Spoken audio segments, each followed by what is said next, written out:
Welcome to Business Innovators Radio, featuring industry influencers and trendsetters sharing proven strategies to help you build a better life right now. Hello and welcome to this episode of our show. This is your host, Keith Doherty. Today, our special guest is top real estate agent Myra Nourmand of Nourmand & Associates based out of Beverly Hills, California. Myra specializes in marketing and selling luxury properties in Beverly Hills to Malibu, and her level of expertise in the luxury home market comes from the ability to match her clients' needs with her knowledge of the inventory. Known as the First Lady of Real Estate in Beverly Hills, she is a high-end producer having successfully listed and sold properties ranging from $1 million to $60 million. The vast majority of her clients are in the entertainment industry, and she has earned the trust and respect from some of the most high-profile clients. With regard to exposing the spectacular variety of homes that she has represented, she has appeared on ABC's The View, Home of the Rich and the Famous, HGTV's Fantasy Open House, and Dream Estates, Discovery's Hollywood Real Estate Homes, House and Garden, NBC, Fox, and Fox Business News television shows. She has done numerous radio talk shows across the United States, including ABC Radio Network, ABC The Morning Show, and the Financial Lifeline Radio Station. She is the author of From Homemaker to Breadwinner, part memoir and part real estate handbook for professionals. All right, with all that said, Myra, welcome to the show. Thank you so much. It's a pleasure to be here. Now, Myra, if we could start with what led you into real estate? Was it something that you always knew you wanted to do, or did you possibly stumble into? No, it was not something I ever thought about doing. I've always been very involved with children and teaching and fashion and homes and interior design. It was not something that I said I wanted to do one day when I went into business. I sort of literally fell into it. My husband was in real estate, and he had the real estate company. He started it in 1976, and I was the stay-at-home mom with doing the Martha Stewart kind of work that I did. I was always cooking and going to Little League and ballet and tap and jazz and piano, and was very involved with the parents and the kids that were my children's peers. And inevitably, whenever I was at any of these functions, one of the parents would say, I need a bigger house, I need a better school system, I need to downsize. Whatever that was done, they came and asked me, what did my husband or our company have coming down the pike? And I would call my husband, I would call some of the brokers I knew in the company, and then one day my husband said, you know what, Myra, this is so silly. Why don't you get a license? These people know you. They trust you. You have a relationship with them and their kids. It would be such an easy transition for you. And my mom said, don't do it. Don't work with your husband. You're going to end up having lots of arguments. A woman's place is in the home and not next to her husband's side in business. So I was very reluctant, and after my husband kept prodding me and asking me again and again, I think you need to do this, you're a natural, I finally said, okay, I'll do it, and I'll sell 1 or 2 houses a year, and that's it. But the minute I entered my first toe into the water, so to speak, I sold my first house. Then I sold my second house, and everybody said, oh, beginner's luck. I can't believe you did this so quickly. But I had a huge sphere of influence from all of the parents I knew. I had the roster from the school, and having 3 kids and with so many activities, I had a huge database. So once I let people know that this is what I was doing and I was taking it seriously, it really became a very successful business for me. And push came to shove, and I was selling 3 and 4 houses a month. So obviously my husband was right, and I did not sell 1 or 2 houses a year, and the rest is history, as they say. Excellent. Yeah, it seems like with all our guests, and it doesn't seem like anybody at a young age as a child, you ask a child, what do you want to be when you grow up? I don't think there's ever been a child that really has said, I want to be a real estate agent. Never. It doesn't, even though it's a rewarding and lucrative career, it's not like, oh, yeah, I want to be a police officer, or I want to, be a doctor or a lawyer kind of thing. I know. Nobody says that.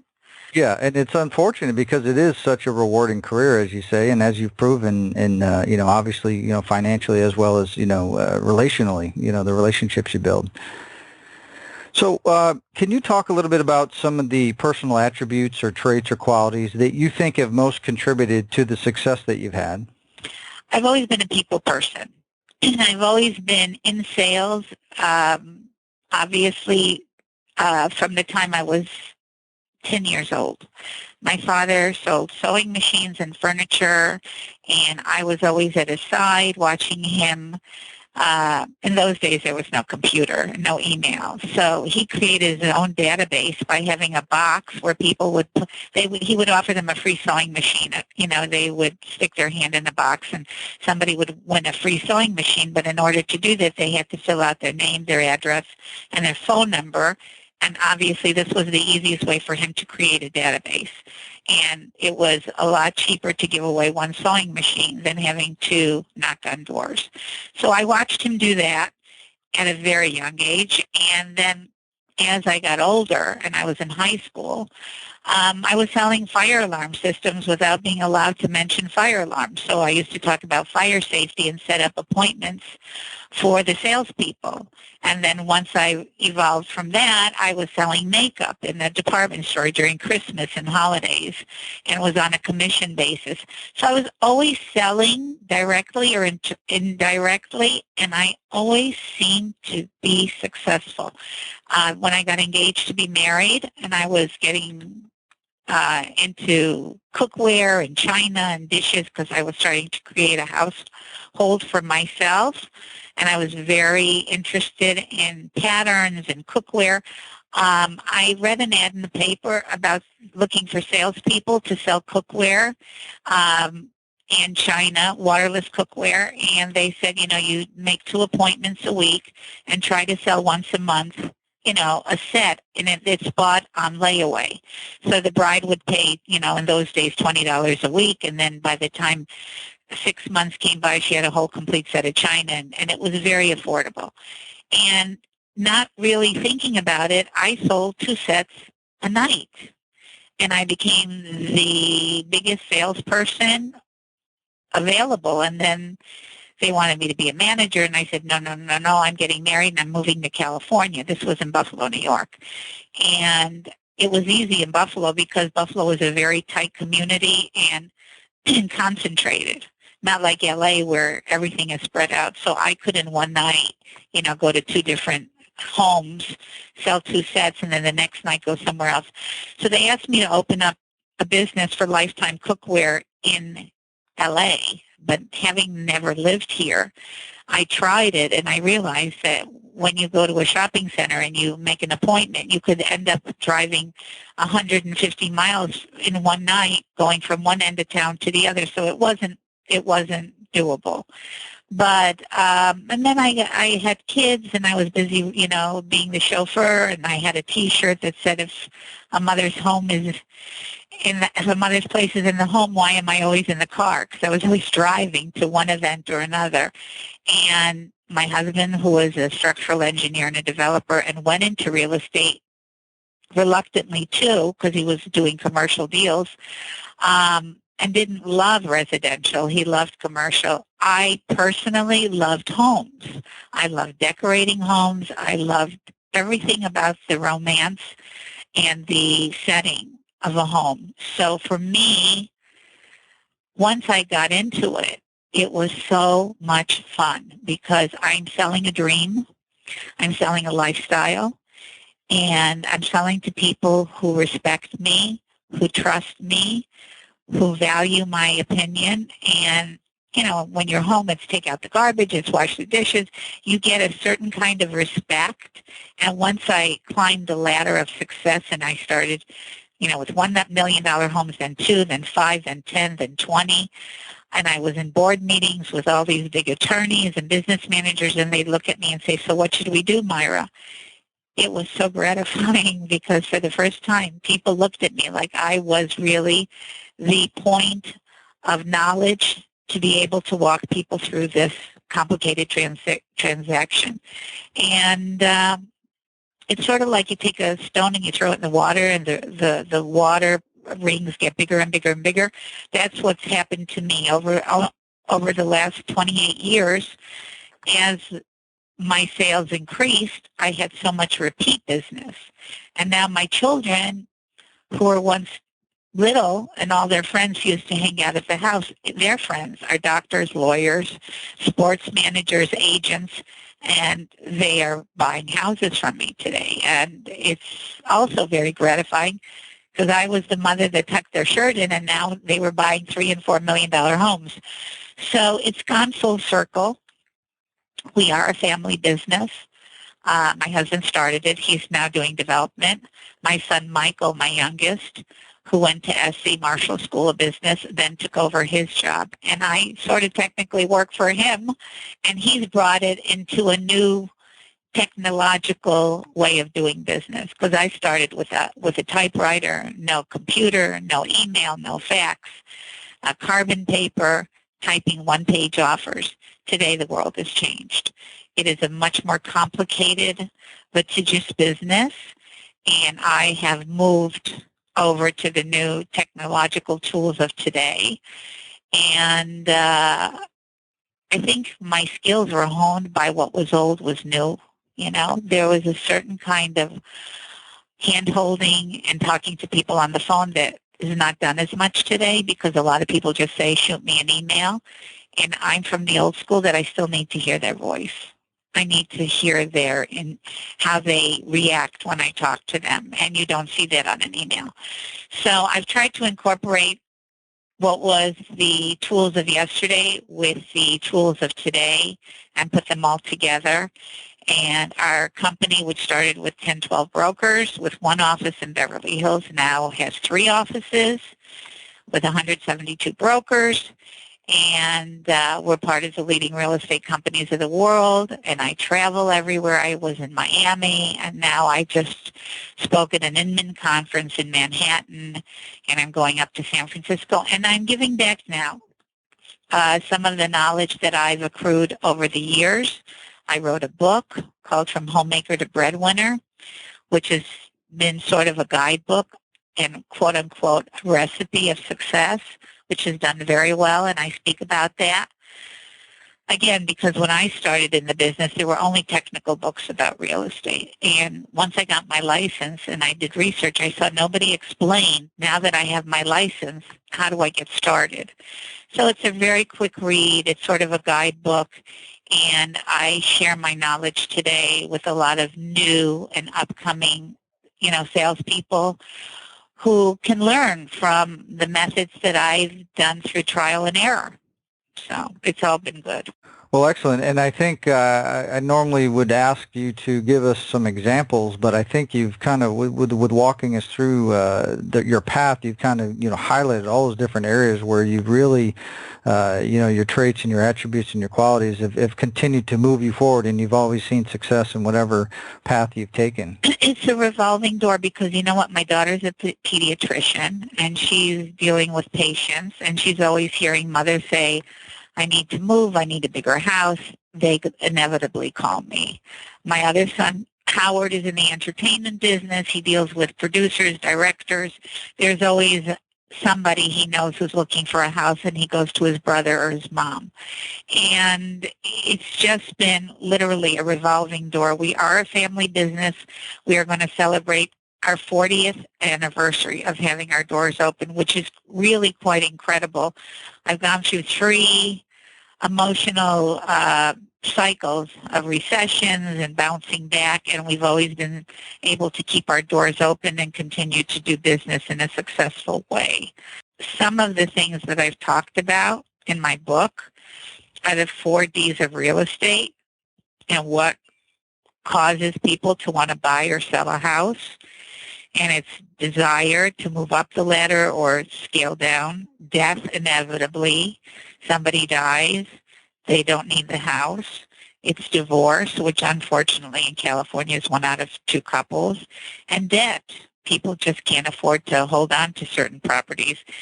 And if you examine those 4 Ds of what drives the real estate market and you focus on them, it's a wealth of material for you to sell houses.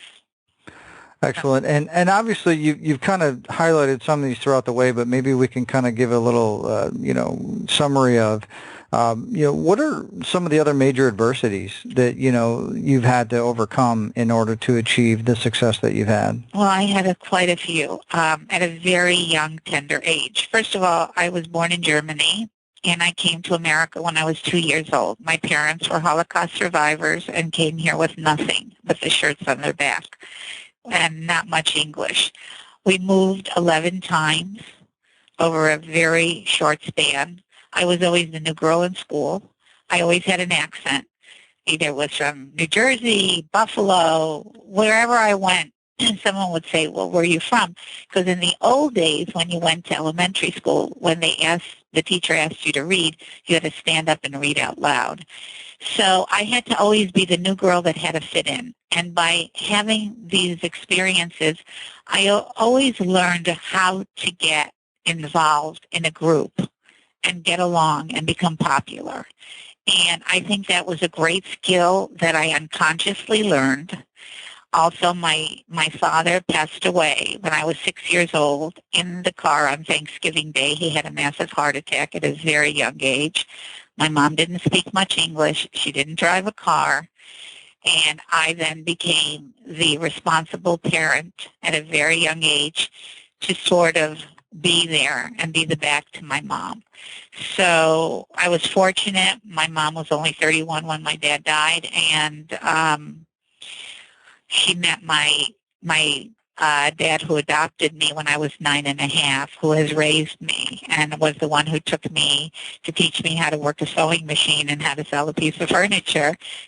And a negative and a very sad and traumatic experience ended up turning me into who I am today.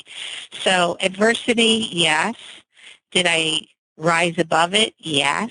Did it give me strength to become stronger and more adaptable? Yes. And I think when you have it with a silver spoon in your mouth, if you have a silver spoon in your mouth and you've never really had to work hard and everything was given to you, you don't always rise above the situation. Things take you and upset you, and you don't know how to surmount the issues. But when you have to rely on yourself and you know the buck stops here, it's either sink or swim. I was able to swim. So excellent. And do you think, I guess kind of looking forward, you've already accomplished so much in your time in real estate. What is your vision for your career and your business over the next 5 years?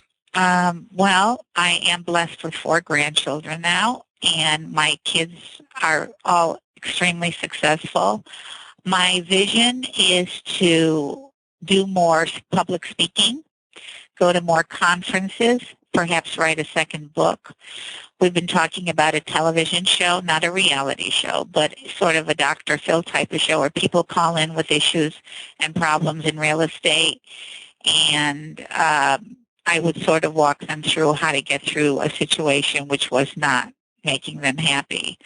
I've always been Pollyanna and optimistic, and always thought, the sky is blue, no matter how difficult things were.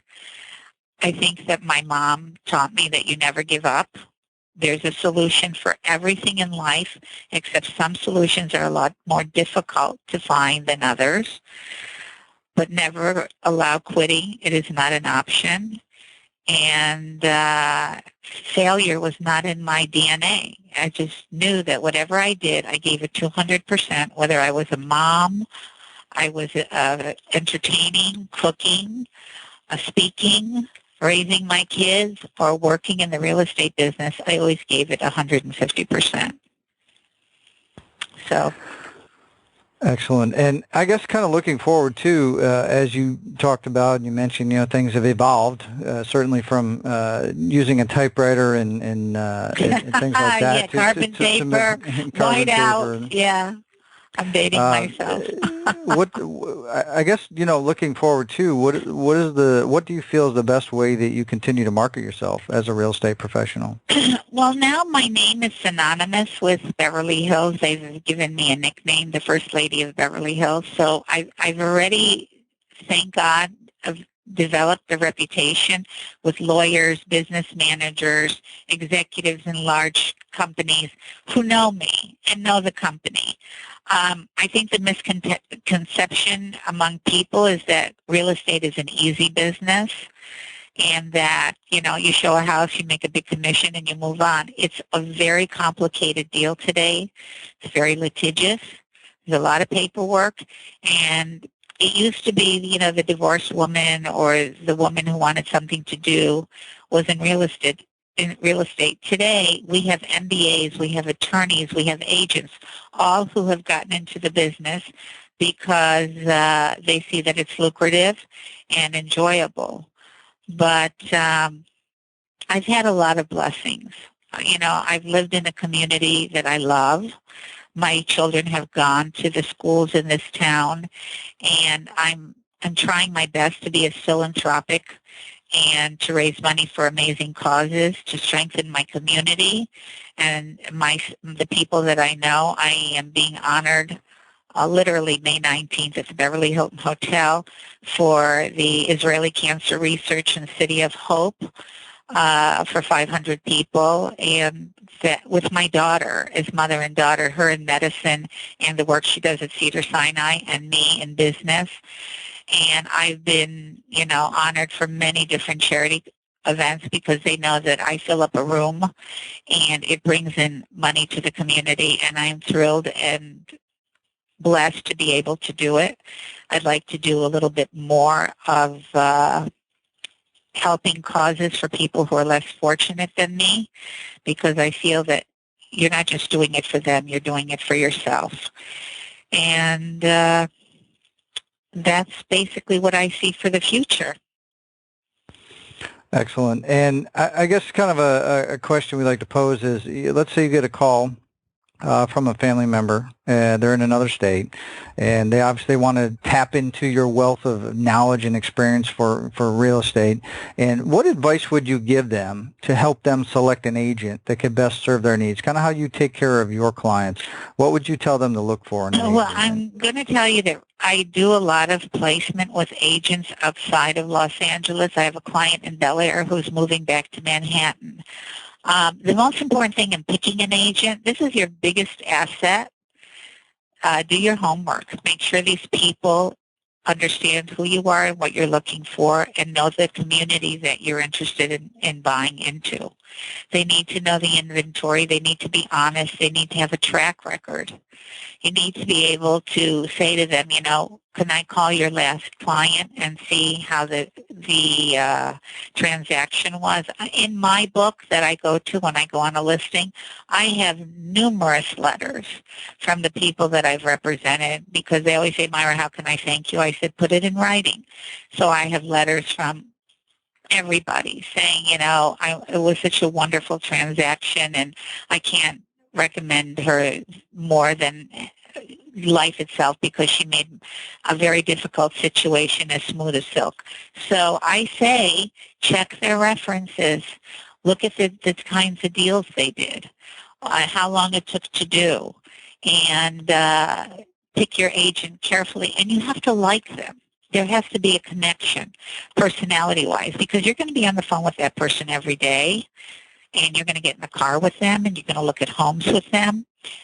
You have to like them, and you have to feel that you're both on the same page. So you just don't get on the phone and pick a name out of the newspaper. You do your homework, because it is a very big transaction and a very complicated. It's not just showing a house or writing an offer.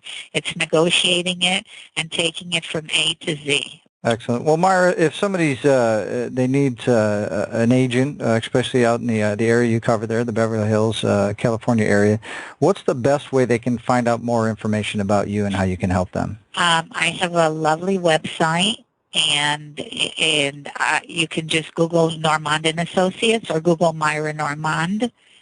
They can go on my website. They can send me an email. They can read my book From Homemaker to Breadwinner.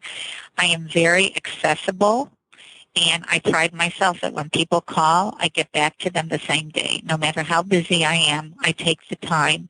And sometimes I'm not returning calls till 9 at night because I have that many phone calls during the day. But if somebody takes an interest in getting a hold of me, I need to take an interest in following up and returning that call. So I think I'm very easy to find. You can see me in the LA Times. You can Google me. I've done a number of TV shows for NBC. I've done CNBC. I'm in most of the publications. Forbes is running an article about me, Wall Street Journal. I recently closed the Charlton Heston estate, which was all over Variety and everything else. So I'm easy to find, and I would love to hear from your viewers. I'm there to help, assist, and be there for them. Well, excellent. Well, Myra, thank you so much for taking the time out of your schedule to come here and talk with our listeners today and share all of your real estate experience and knowledge. And if you're listening and you want to learn more about Myra, like she said, you can Google her, you can go to her website, and actually below this interview, we're going to have a link to her website and any other contact information we have so that you can get in touch with her and find out how she can help you. So with that said, everybody, until our next show, have a great day, and we'll talk to you all soon. Thank you so much. Thanks for listening to Business Innovators Radio. To hear all episodes featuring leading industry influencers and trendsetters, visit us online at businessinnovatorsradio.com today.